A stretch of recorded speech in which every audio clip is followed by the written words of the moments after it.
Nazareth, because that's how they always identified themselves. It's like, well, what town did you come from? Who was your father? That's where like David's son came from, as David is the son, the son of David. So all of those names are generated out of that idea that that's how they identified themselves. Christ is a term that means illumined and anointed. And every one of us can be illumined and anointed. Think about this.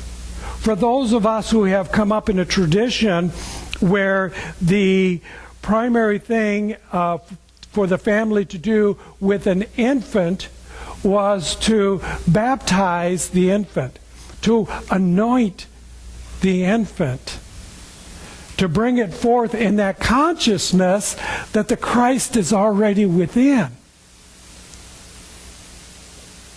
What if we all went home today and found a little bit of sacred oil or olive oil, whatever you have available, and you created your own little ritual and anointed yourself in this way that says that the Christ within me, the knowledge and the power and the presence within me is what I am calling forth. Again, as Tatiana had said, it was that standing witness, what I was calling forth, the good that I wanted to, that I desired to express and experience in my life. You can do this. Each and every one of you has that ability. Everyone here has the knowledge and the intelligence and the wisdom and the power to create that. So in our process of co-creating, when the council came together and said, it's important for us as the elected leaders of this center to find a place of agreement.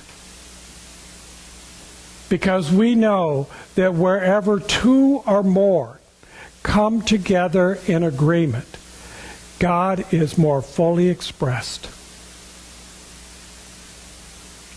And so there was some very challenging work ahead of us as we spent a day and a half, and actually there was homework to be done before that, as we spent the time necessary to go within, to work on the individual, because if I show up and I'm not, in my centeredness, if I'm not in my consciousness, then there's going to be a gap in this collective group. So I have to do my part.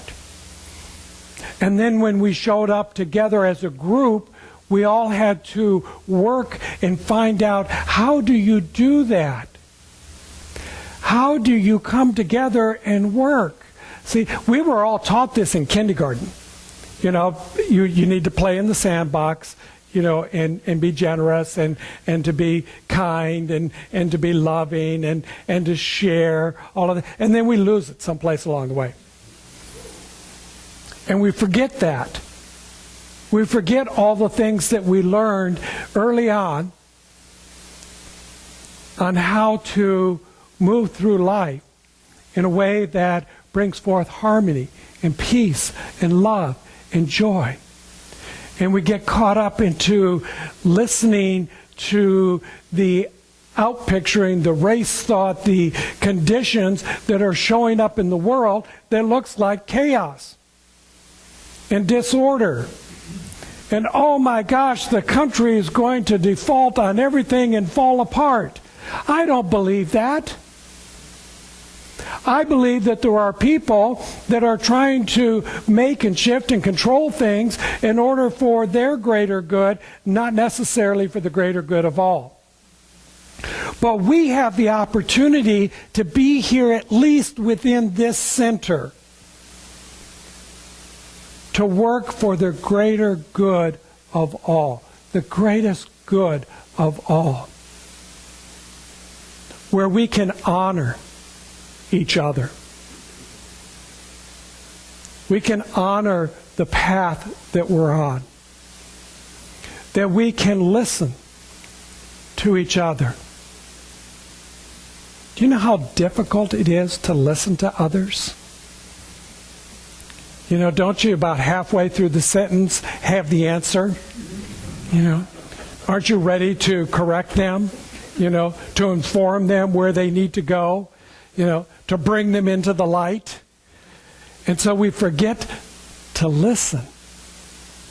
How powerful it is to just stop and listen, to be able to somehow detach from the need. Those of you who were here last week, remember we did this process. You know, I release my need. I release my need to be attached to anything. I release my need to be in poverty. I release my need to control anybody else's life. And we release some of our false beliefs. You know, I release this belief that Christ is only in the man and not in the woman. Do you see how that could be a false belief? That truly, if it is all-powerful, all-knowing, all-present, it is all things. And so it must embody and include everything. So how can anything really be out of place? Everything is just the outpicturing as we think. So we're co-creating in this middle atmosphere that has been created out of the invisible and comes out into form into the visible. There was an interview this week with Deepak Chopra because he's got a new book out, and it's something to do with science and spirituality. And he co-authored it with someone who is like in total disagreement with him. You know, isn't that incredible? I'd like to write a book with you because you totally disagree with me. Wow. So this person was about this idea that in science that there's an absolute. You know, that there's something that we can measure, dissect, pull apart, and as soon as we get there, we'll know everything that we need to know. And of course, Deepak is on the spiritual side, and he's also very scientific, but he's over here on this spiritual side that says, you know, but there's the invisible, because every time you get down to the smallest of what you think is the smallest and the most minute, then, well, what's behind that? First cause, the mind of God, the infinite intelligence, the absolute power, the eternal life. That's what it is. And out of that, out of itself, wanting to have self-realization, came into experience to be who we are. And what is our purpose in life? We want to be self-realized. Doesn't that make sense? If that all-powerful is about self-realization, then our purpose must be in self-realization. And if you look at Maslow's hierarchy, that's exactly what's at the top, self-realization. So once I take care of my food, clothing, and shelter, then I want to start belonging to something. And so we go on a search. We go on a quest. I'm completing this class in the company of the chalice. It's about the Holy Grail. It's about the Round Table, King Arthur and Merlin, and magic and the imagination and Camelot and all that brings forth with that. And everything is about the journey. It's about seeking.